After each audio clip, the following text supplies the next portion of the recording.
Page 147, German dance. Just a portion of it, it's not the whole piece. This lesson is covering the classical period. You can read about the text up above. I didn't mention in the previous lesson, but most of the keyboard music back in the 1700s, that was for harpsichord. Now, pianos were coming around the last half of the 1700s, but still a lot of the keyboard was for harpsichord. That's the main reason when I would play Scarlatti or Bach in college, my teacher would not allow me to use pedal because it was harpsichord music and you don't have a pedal on a harpsichord, at least not for sustaining, you didn't. So, okay.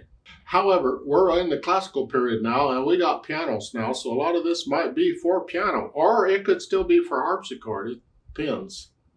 The composers in this time period, at least the ones they mentioned, yeah, we would use pedal on most all their stuff. However, we don't want to mess up the articulation or the effect, so we don't use pedal willy-nilly doing stuff. I'm just going to go through the process for learning a piece of music. Let's see what we end up with. I'll look it over. It's 2 lines long. Treble and treble clef. Notice both staves are in treble clef. This is why do you always mention the clef signs? Well, that's why, because they're not guaranteed to always be treble and bass. Get in the habit of doing it. No sharps or flats in the key signature. This is in the key of C major. So go ahead and do the scales and arpeggios if you're doing them for C major and A minor.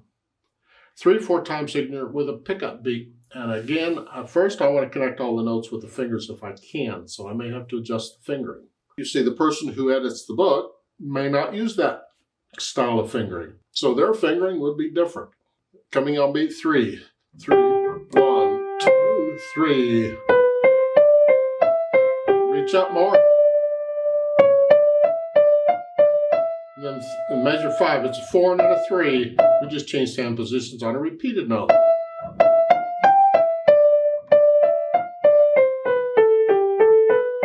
More like a C major scale toward the end. So that works out. Fingering works fine. We sort of have a sequence going up. It's sort of a sequence going up. Okay. So we use the same fingering for each of those patterns. Left hand's got broken chords up here. Just C chord, 5/7 chord, G7. Then measure 6, what's going on there? Hopefully you just know that that's 3 ledger lines. Memorize that note, it's an F. Because 1 ledger line, 2, 3, it's an F. Yeah. And they do use the fingering I use, it's a 4, because the whole chord would be that. It's a D minor chord, it's so, and here. Yeah, I like the fingering here. Can't really connect the chords, but I want a fingering that allows me not to move around too much where I can play this eventually without having to look at the keyboard too.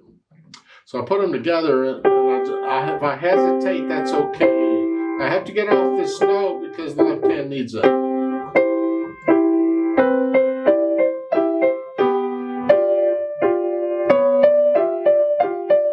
I go through and I put the hands together, which I have already done. And then I go back through and I slowly work on it and get rid of the hesitations, which I've already done. Then I add the articulation. The staccatos, I'm going to use short staccatos, and I'm going to flex it here. Here. The accent, give it a little extra.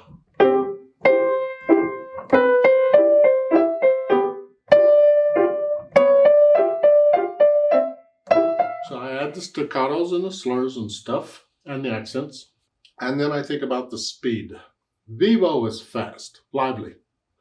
Needs to be accurate. How fast can you play the this or this last part? That all has to be even and controlled better than I did there. So if you can't do that, slow it down.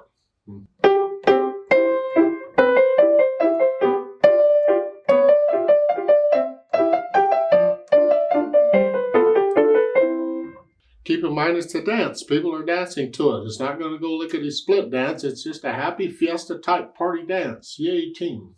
Your speed might be a little faster or slower than what I did. That's fine. It's interpretation. There is a note at the bottom of this to transpose it to D major, because we're in C major. We go up one step, a whole step to D major. D major has two sharps, F sharp and C sharp, so those are the notes we're going to use. I don't see any accidental. There is an accidental there in measure 4, where we got to raise the note up a half step when we get there. So the right hand instead of here is here. Remember, all the F's and C's are sharp because we're in D major. Yeah. See, F sharp there. Now we, instead of a D, we'll do a D sharp because we need to go up a half step.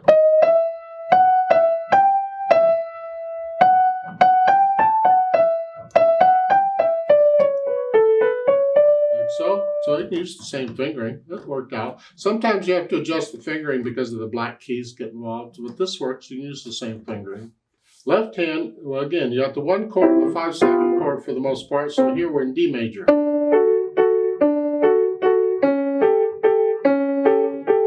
then measure 6, we'll go up one step. Instead of an F, we're in a G. It's going to be, instead of a D minor chord, it's going to be an E minor chord. So there, it's here. These, same fingering. And then here, C. Just look at the last 2 measures here. Instead of a G, it's an A. Instead of a B, it's a C sharp. Instead of an F, it's a G. Here, and then the next one is an E and a G, because it's a D and an F go up, E and a G, and then the last one's a D and G, so it's here. Here, like so. How you finger, I don't know. Pick a finger. And then you try and put them together. I don't know about that, but we can attempt it. It's here.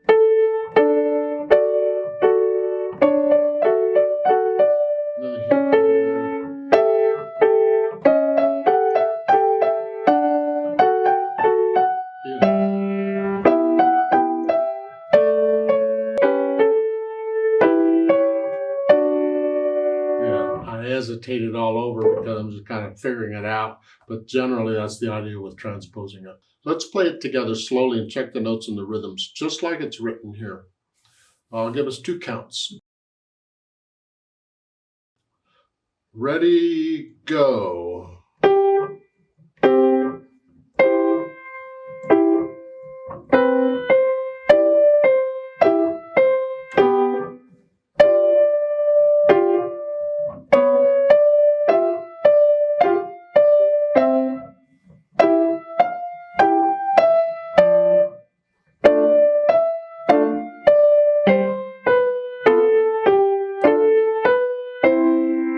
Rest.